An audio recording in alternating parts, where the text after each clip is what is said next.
विश्वानि देव सवितर्दुरितानि परासुव यद्भद्रं तन्न आसुव। ओम शांति शांति शांति। ओम। सबको नमस्ते। वैदिक संस्कृति के इस अंक में हम चर्चा करेंगे सृष्टि क्रम और उसी क्रम में अंततः जीव की उत्पत्ति के विषय में। जब सभी देवताओं ने प्रवेश पा लिया और अन्न को ग्रहण कर लिया गया अपान प्राण के द्वारा, अपान वायु के द्वारा, और इस अन्न को ही जब अपान वायु ग्रहण करती है तो मानो यह अन्नायु हो जाती है। जिसके सेवन मात्र से प्राणियों के जीवन की रक्षा होती है, यह अन्न ही अन्नायु है। तो इस प्रकार हमने देखा कि अपान प्राण ने इस अन्न को ग्रहण किया। अब लगभग इस शरीर के जितने भी घटक हैं सभी में देवताओं का वास हो गया और सभी देवताओं के पालन करने वाले इस अन्न का वास हो गया। सभी की भूख प्यास की शांति के लिए उस अन्न को भी अपान प्राण ने पकड़ लिया। मानो बाह्य स्तर पर इस शरीर की सभी रचनाएं पूरी हो गईं, जो भी आवश्यक तत्व थे वो सभी इसको मिल गए। सभी देवताओं ने अपने अपने इंद्रिय स्थानों में प्रवेश किया। अब बात आती है इस शरीर में चेतन शक्ति के प्रादुर्भाव की। तो वह कैसे हुआ देखिए। स ईक्षत, स जीवात्मा ईक्षत, उस जीवात्मा ने विचारा। क्या विचारा उसने? वो सोच रही जीवात्मा, चिंतन कर रही है। कथम नु इदम मद्रिते स्यात् इति, कथम नु इदम मद्रिते स्यात्, मेरे बिना ये कैसे हो सकता है? चक्षु शक्ति विषयों को देख ले, ये मेरे बिना कैसे हो सकता है? कथम नु इदम मद्रिते स्यात् स ईक्षत कतरेण प्रपद्या इति, और उसने विचार किया कि कतरेण, किस माध्यम से मैं इसमें प्रवेश करूं, इस शरीर को मैं प्राप्त करूं, इस संघात को, इंद्रिय संघात को मैं कैसे प्राप्त करूं। जीवात्मा ने विचार किया किस माध्यम से मैं करूं, ऐसा कौन सा द्वार है जिससे मैं इसमें प्रवेश पाऊं। सईक्षत, उसने विचार किया यदि वाचा अभिव्याहृतम, यदि वाणी बोलने लगे, यदि वाचा अभिव्याहृतम, वाणी के द्वारा मनुष्य बोलने लगे, फिर मेरा क्या प्रयोग है। यदि प्राणेन अभिप्राणितम, और प्राणों के द्वारा श्वसन श्वास प्रश्वास की प्रक्रिया होने लगे। यदि चक्षुषा दृष्टम, यदि आंखों के द्वारा देखने का कार्य होने लगे। यदि श्रोत्रेण श्रुतम, कान सुनना प्रारंभ कर दें, कानों से हम सुनने लगे। यदि त्वचा स्पृष्टम, और त्वचा स्पर्श का कार्य प्रारंभ करने लगे। यदि मनसा अध्यात्म, यदि मन ध्यातम, ध्यान मनन करना प्रारंभ कर दे, चिंतन शुरू कर दे। यदि अपानेन अभ्यपानितम, यदि अपानेन, अपान वायु अभ्यपानितम, अपान वायु के द्वारा भी उत्सर्जन, वायु का उत्सर्जन प्रारंभ रहे, वायु का छोड़ना। यदि श्वसनेन विसृष्टम, यदि लिंगेंद्रिय के द्वारा भी विसर्जन प्रारंभ रहे। अथ कोहमिति, फिर मेरा क्या रोल है, मेरा क्या महत्व है। जीवात्मा विचार कर रही है, जीवात्मा ने विचारा कि मैं इसमें प्रवेश करूं। यदि ये सभी अपना अपना कार्य कर रहे हैं मेरे बिना, तो मेरा क्या प्रयोग है मेरा। तो इस माध्यम से उसने विचारा को हमिति। इसका तात्पर्य क्या है कि अंततः जीवात्मा के होने से ही ये सब कार्य होते हैं, इसलिए। लेकिन अभी क्रमशः के शरीर में सभी देवता, फिर शरीर, इस पूरे जो भौतिक शरीर है इसमें सारे अवयव पुष्ट हो रहे हैं, और अंततः जब सभी अवयव पुष्ट हो गए तब जीवात्मा का प्रवेश होता है। कैसे होता है, इसमें बहुत ज्यादा चिंतन मनन करने की आवश्यकता नहीं है। आप इसको विचार कीजिए। आपको यंत्र बना रहे हैं, जब आपको यंत्र बनाते हैं, जो इंजीनियर हैं वो इस बात को बड़े अच्छे से समझ सकते हैं, जो बिजली विभाग में काम करते हैं वो इस बात को बड़े अच्छे से समझ सकते हैं, और आप सब भी समझ तो सकते ही हैं। कोई बल्ब बना हुआ है और वो बल्ब अभी अधूरा है, और उसमें विद्युत का प्रवाह करें तो कोई उपयोगिता नहीं। गर्मियों का मौसम है, कोई पंखा ले आए, कूलर ले आए, एसी लगवा लें, वो पूरी बनी हुई ना हो तो उसमें विद्युत के प्रवाह से कोई लाभ होने वाला नहीं है।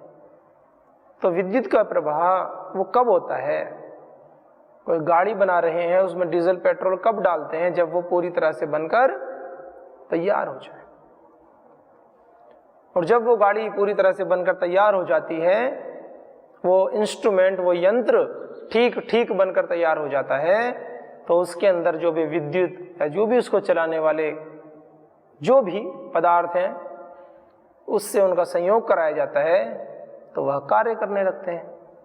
ऐसे ही जीवात्मा के आने से पहले इस शरीर में जितने भी आवश्यक तत्व थे उनको बना दिया गया।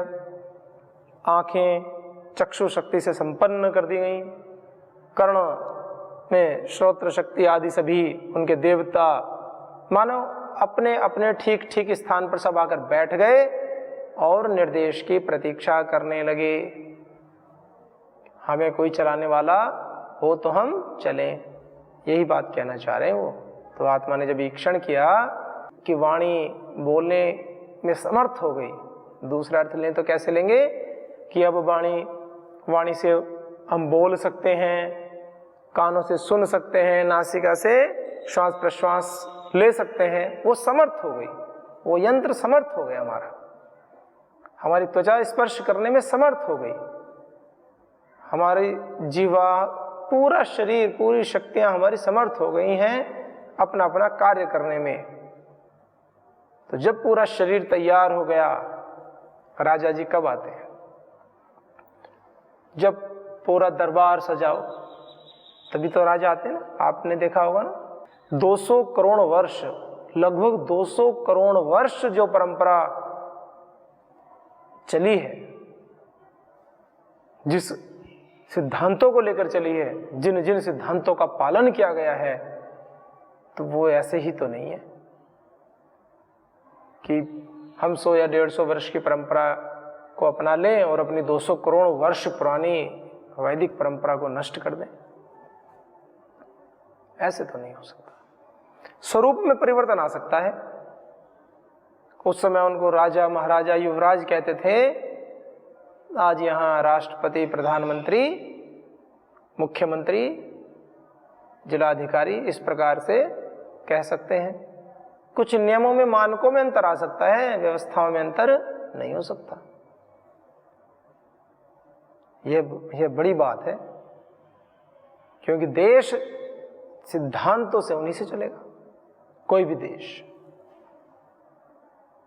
वहां भी पहले ऐसे दरबार होते थे, राजाओं के विद्वान मंत्री होते थे, धर्म सभाएं होती थी। कुछ विषयों में हमें परिवर्तन करने की आवश्यकता है, कुछ विषयों में हमें गहन चिंतन करने की आवश्यकता है। सब कुछ होते हुए, सर्वसमर्थ होते हुए भी शासक धर्म सत्ताओं के मार्गदर्शन में कार्य करता था। यह बड़ी बात है। और धर्म सत्ताएं, वैदिक धर्म सत्ताएं, मूल में वेद, वैदिक, इस शब्द पे मैं विशेष आग्रह रखता हूं, वैदिक धर्म सत्ताएं। आप कह सकते हैं कि जो वेद को नहीं मानते हैं वो, वेद को मानना, वेद को ना मानना, यह तो आपका व्यक्तिगत विषय हो सकता है, लेकिन वेद तो ज्ञान है। वेद कोई पुस्तक विशेष का नाम नहीं है, वेद ज्ञान है, ईश्वरीय ज्ञान।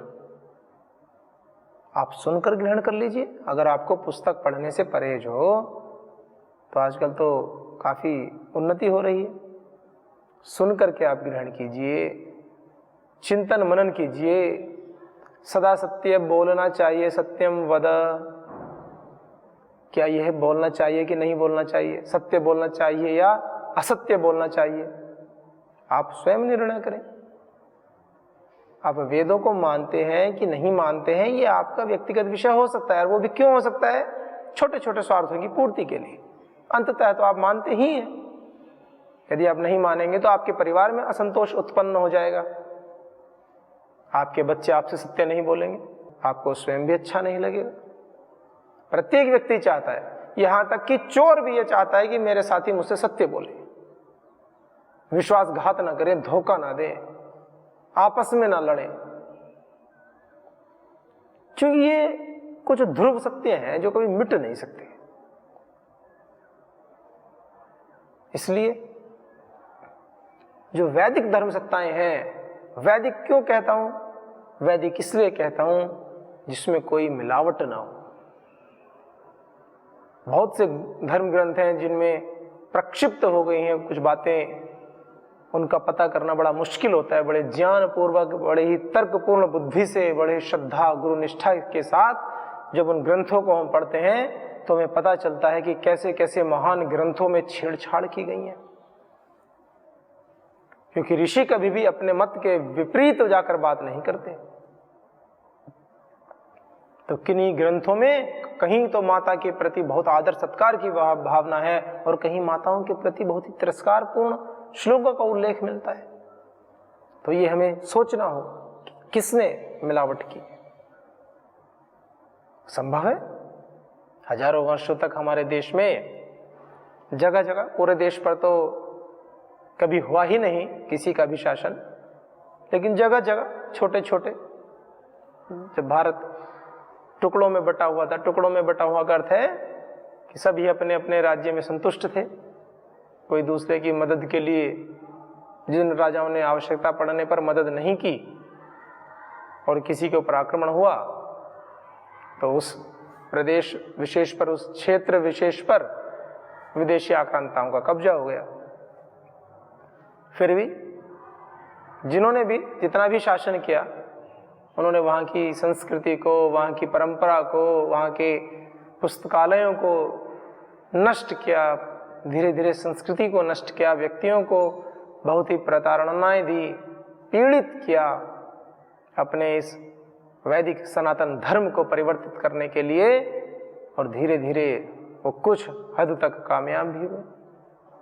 इस देश में उन्होंने ऐसे कुत्सित प्रयास किए और अभी भी कुछ लोग करते हैं, जो कि अनुचित है, सर्वथा त्याज्य है, असहनीय है। प्रत्येक व्यक्ति को अपने स्तर पर संविधान के दायरे में रहकर उनका प्रतिकार करना चाहिए। चलिए, तो जो राजा थे, जो धर्म सत्ताएं थी, उनके मार्गदर्शन में कार्य करते थे, जो वेदानुकूल आचरण करते थे। ऐसे तो ऐसी उदात्त परंपराएं हमारे देश में रही हैं। लगभग 200 करोड़ वर्षों तक वो परंपराएं आगे बढ़ी हैं, चली हैं। पूरे विश्व पर आध्यात्मिक साम्राज्य रहा है। तो हमें उन परंपराओं में, कितनी विशाल परंपराएं भारत की रही हैं, उदारवादी परंपराएं रही हैं, न्यायकारी परंपराएं रही हैं, करुणाशील परंपराएं रही हैं, धर्म ध्वजा की रक्षक परंपराएं रही हैं, इस वैदिक संस्कृति की रक्षक परंपराएं रही हैं और आज भी हैं। ऐसा नहीं है कि मिट गई हैं। इतना हो सकता है कि कभी कभी अच्छी प्रवृत्तियों को जब हम प्रश्रय देते हैं तो बहुत अच्छे से वो ऊपर आ जाती हैं, और कभी कभी क्या होता है कि हम बुरी प्रवृत्तियों को प्रश्रय देने लगते हैं, तो बुरी प्रवृत्तियां आ जाती हैं, तो इसका मतलब ये नहीं है कि अच्छी प्रवृत्तियां नष्ट हो गई हैं ना, वो साइलेंट मोड पर चली जाती हैं।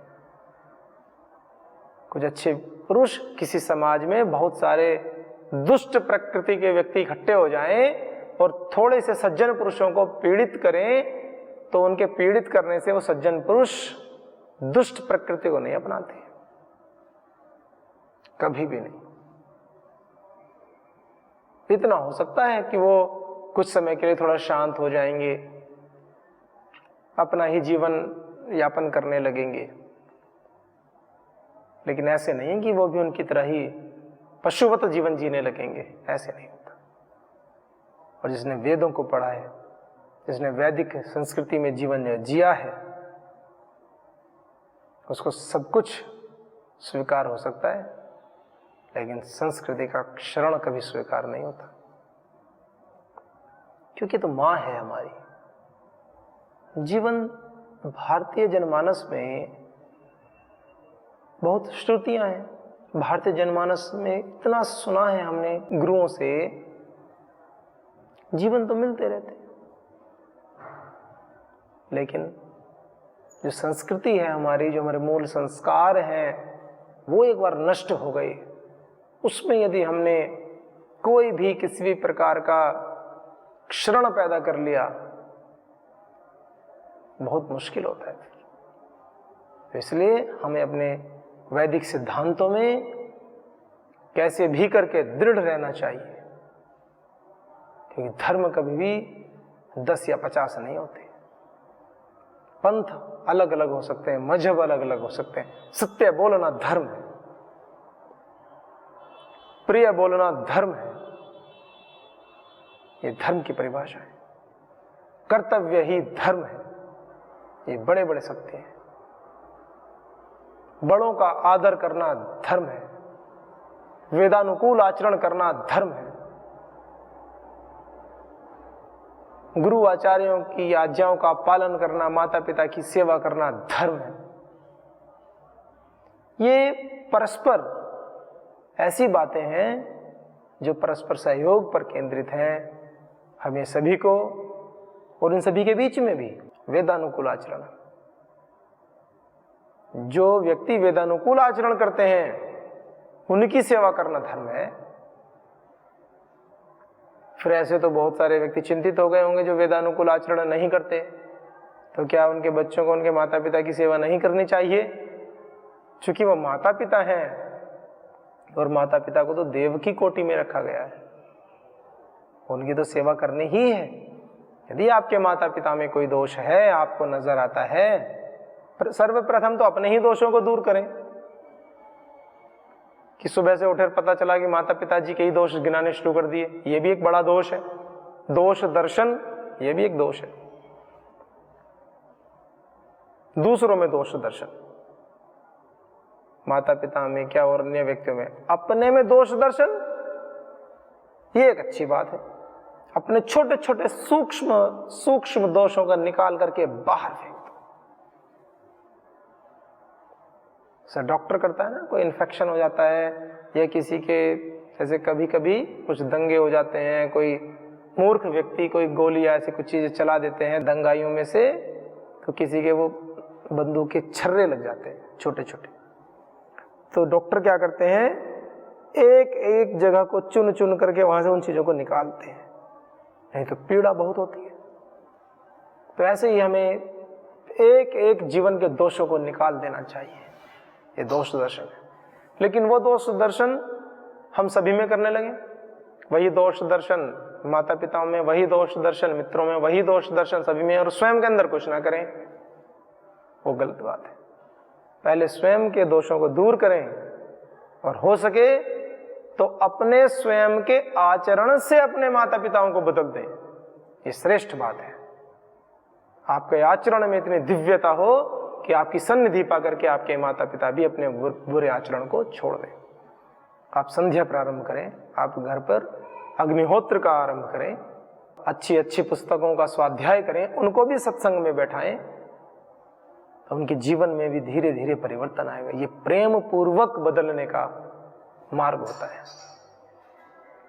एक मार्ग होता है कि पिताजी सिगरेट पी रहे हैं, गए और मुंह से सिगरेट निकाल कर फेंक दी, पिताजी ने लगाया चांटा। एक ये मार्ग होता है, उसमें क्या होगा, पिटाई हो जाएगी आपकी। करते रहना फिर कि जी उपदेश सुनाता हमने, ऐसे नहीं। प्रेम से उनको बताइए, उसकी हानि बताइए, उनके जीवन के लिए कितनी हानि। अगर आप प्रेम करते हैं अपने परिजनों से तो उनको उन व्यसनों से मुक्त कराना भी तो आपका ही दायित्व है, और किसका दायित्व है। किसी को बीमारी हो जाती है तो डॉक्टर कौन लेकर जाता है? आपको ही कोई बीमारी हो जाए तो कौन लेके जाता है? जो आपके प्रिय होते हैं, जो प्रेमी होते हैं, जो सगे संबंधी होते हैं, जो मित्र होते हैं, जो सुहृद होते हैं, आपका शुभ चाहने वाले होते हैं, शुभ चिंतक होते हैं। तो आप भी अपने माता पिताओं के शुभ चाहने वाले हैं, शुभ चिंतक हैं, सुहृद हैं, तो आपका दायित्व बनता है उनको व्यसनों से छुटाओ, उनके व्यसन दूर भगाओ, उनको भी एक अच्छे पथ पर आगे आने के लिए प्रेरित करो।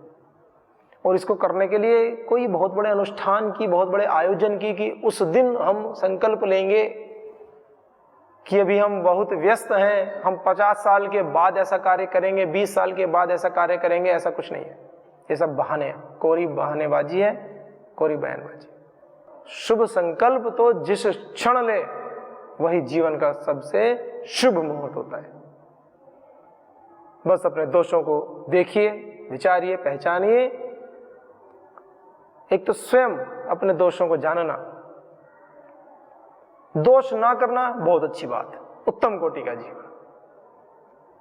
दोष हो रहे हैं, उनको दूर करने का प्रयास प्रारंभ कर दिया, ये भी अच्छी बात है। या किसी ने हमें दोष बताए, हमने उनको ग्रहण किया, उस व्यक्ति से द्वेष नहीं किया, उस व्यक्ति से द्वेष नहीं किया। निंदक नियरे राखिए। भारतीय साहित्य में ऐसे ऐसे वाक्य व्याप्त हैं, दोहे व्याप्त हैं। निंदक नियरे राखिए, निंदक व्यक्ति को अपने पास में रखिए। क्यों? निंदक जो आपकी निंदा करता हो उसको अपने पास ही रखो। अर्थात निंदा कब करेगा? वो जब भी निंदा करे आप सोचो कि वो सही कर रहा है कि गलत कर रहा है। गलत कर रहा है तो कोई बात नहीं, और आपने कभी भूलवश गलत काम भी किया तब तो निंदा करेगा ही वो। और सही काम की भी वो अगर निंदा करता है तो आप ये सोचिए कि इसको, सही को भी और कितने अच्छे तरीके से मैं कर सकता था कि इसको निंदा करने का अवसर ना मिले। अर्थात प्रतिपल वो आपको आपके जीवन में आपके कार्यों को ठीक से और बेहतर करने के लिए प्रेरित करता रहेगा। ऐसी भी बात है। तो अपनी मित्र मंडली में केवल उन्हीं लोगों को ना रखें कि जो केवल आपके प्रति हाजी वाला भाव रखते हो। ऐसे भी हो जो आपके प्रति नाजी वाला भाव भी रखते हो। नाजी, कहीं और मत चले जाना। ना वाला भाव, मना करने वाला भाव, हर कार्य में हाँ नहीं, अर्थात क्रिटिक्स, एक आलोचक की तरह उसके जो विधि और निषेध पक्ष होते हैं उसमें निषेध पक्ष को भी प्रबलता से दिखाएं कि अगर आप यह कार्य करेंगे तो ऐसा हो जाएगा, ताकि आप पहले से ही अच्छे से प्रिपेयर होकर के उस कार्य को करें। तो कहने की बात यह है कि हमारी इस भारतीय संस्कृति में इतनी अच्छी उदात्त परंपराएं रही हैं कि पूरा ही एक समाज और उसका नेतृत्व करने वाला एक राजा, ऐसे तो ऐसे ही ये पूरा एक समाज, शरीर और इसका नेतृत्व करने वाला, उसकी चर्चा हम यहाँ पे कर रहे हैं। तो जिस प्रकार से राजा का दरबार, कैबिनेट मीटिंग होती है, सारे लोग आ जाते हैं, फिर प्रधानमंत्री जी आते हैं, उसी प्रकार से सब देवता अपने अपने इंद्रिय स्थानों में प्रतिष्ठित हो गए, भूख प्यास आदि अन्न आदि सभी की व्यवस्था हो गई। अब बस जीवात्मा की तैयारी है। इन सबके चलाने वाले, इन सबको आगे लेकर चलने वाले, इन सब से अपना अपना कार्य लेने वाले